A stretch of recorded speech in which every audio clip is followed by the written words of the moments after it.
The water didn't hit him, didn't make the it does on a rain jacket. The rain was softly thudding into his thick hoodie. He was making his way down Sydenham High Street, just past the bakery over the road, revelling his presence in this big, wet eve.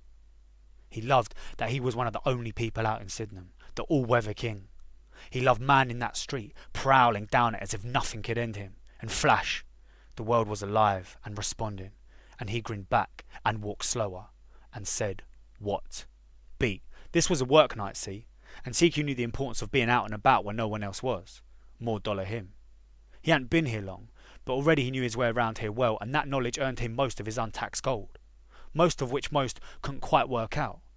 No one ever saw the juicy fruits of this dodgy labour. And a kind of labour it was. TQ didn't have a job, he didn't have commitments, but he was then always about, pretty much anywhere in the southeast. He liked being available for this one thing. It was his life. And the lifestyle won him a peak amount of customers over the years. TQ knew the principles, he knew a bit about business. In fact, I'm pretty sure Adil told him everything he knew, who was the third angle in our funny kind of triangle. Adil's story was a bit different. Well, he's brown, not black for a start. He's still around somewhere, getting by. See, we told TQ never bother ripping anyone off because A, they'll never come back, and what you need for a regular income is a steady customer base, and B, you never know how things come back around in this London. So one, his product was always good, well, as good as you'll get around here anyway. And secondly, TQ knew about every street in the southeast. He got nicknamed Cabby before being here a year. His skin colour cut as a too obvious intro. He didn't drive, obviously, and would keep the image of a lone soldier till death. TQ was a man of the road. Any road. It was kind of like he was proving a point, but that point was always lost on him, like walking was just the obvious thing to do, Sierra Leone, style. He didn't have a sat-nav like some of these boys wrapped up in their cars with their central heating, central locking, 4 times changeable CD player. No. But he had his iPod. A little iPod Nano he took from someone once. He couldn't remember. Could have been yours. Funny thing was, although he'd reached a charger, he never had a laptop or a cable, so he spent a lot of his time listening to this Rage Against the Machine and Jimmy Eat World. He didn't like most of the tunes.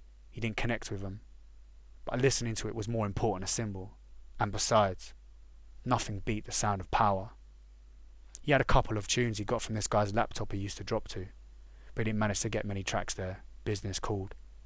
He did get Me Against the World by his god Tupac, which was the song filling the rest of this evening as he splashed down Sydenham High Street.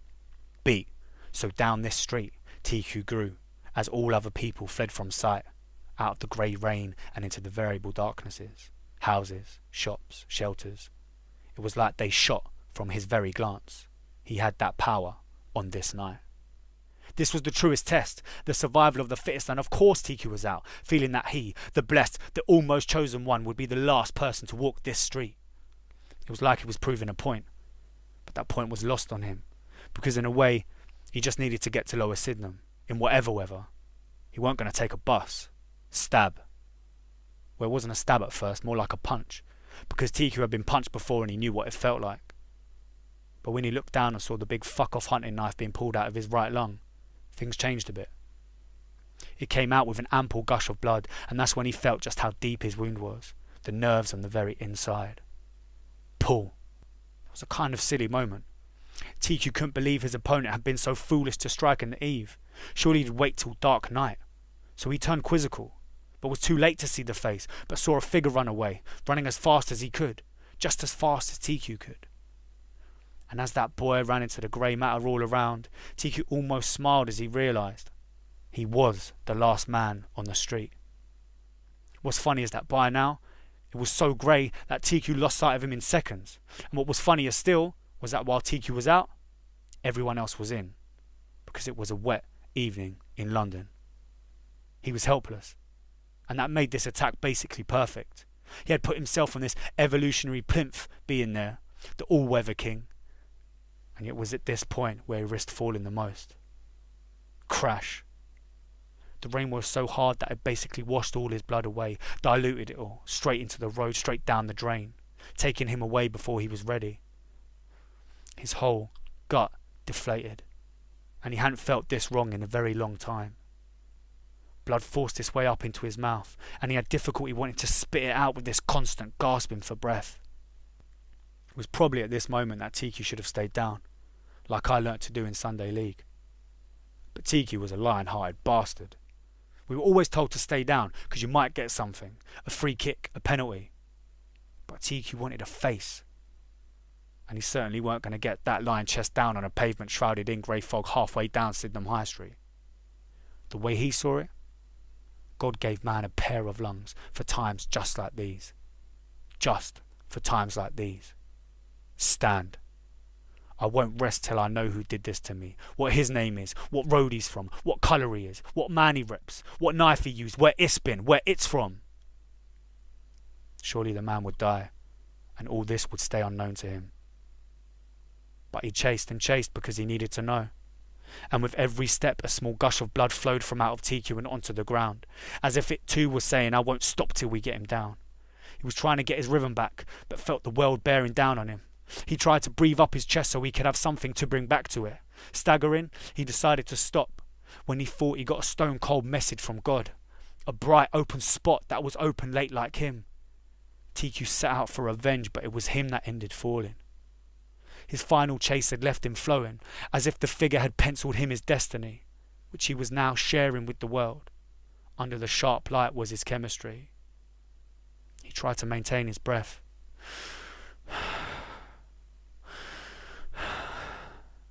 Beat, and drag himself towards the centre.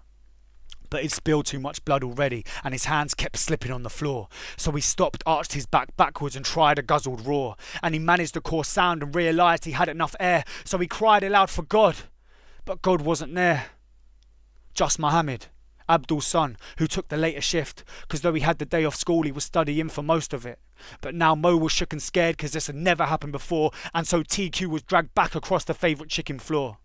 Being handled like a puppet, TQ tried to think it all back, trying to keep track of where it went right or when it went slack, whether it was ever wrong, what could have been done, where the fuck he belonged and where it all begun. Mumbling to the sky, his eyes bled tears, and when he closed his eyes and opened them again, the sky wasn't there. Sit. So we stayed looking straight and flash, and the rain dropped on his head. But because his hood was up, no one could tell that he was dead. Beat. Having wiped the tiles with napkins, Mo did what he thought was best and went straight to his mobile phone, but had to juggle the operator with orders being thrown. Yeah, boss. Number 4 rib meal, yeah? And make that beans in a pit. Nah, fuck it, actually. Give me apple pie with it. But I still want those beans in a pit. Mo dialed the digits and was trying to explain his predicament whilst assembling the man's food and adding the other minor contents. Yes, there's a dead man outside. He's kind of sitting on the floor. No, I don't know the guy. I never seen him before. His back against the window, outside, a deep hole in his chest. The operator said to hold tight, the NHS to do their best. 30 minutes later, and an ambulance arrived, which set a record in southeast London at the time. A man and a woman came down and took TQ aboard, and Mo could breathe easy now. His dad's shop was restored. Driven. And we all knew he must have done something, because things aren't done like that for fun. Because innocent is a pretty strong word to band about a place like London. Things you throw around will come back in waves, and it's always from behind. So I couldn't remorse for TQ, because while alive he was blind. 30 hours later, and TQ came back, in a big yellow metal sign saying fatal attack. Can you help us? I didn't have a fucking clue who the us could possibly be, let alone the you. Working together for a safer London. You had to suss it out. What London was. What working all together was all about. Did you see or hear anything? No. It was a grey, wet eve. And even if his blood was on my fingers, I still wouldn't see it. Still. A little solace is sparked, and I feel TQ around. When at the least his mobile headstone's still doing the rounds. Yeah, the times and dates will change, depending on the fool. But when I see it, I always see his smile, and his laugh, and recall. And even to this day, I say, he should have stayed down.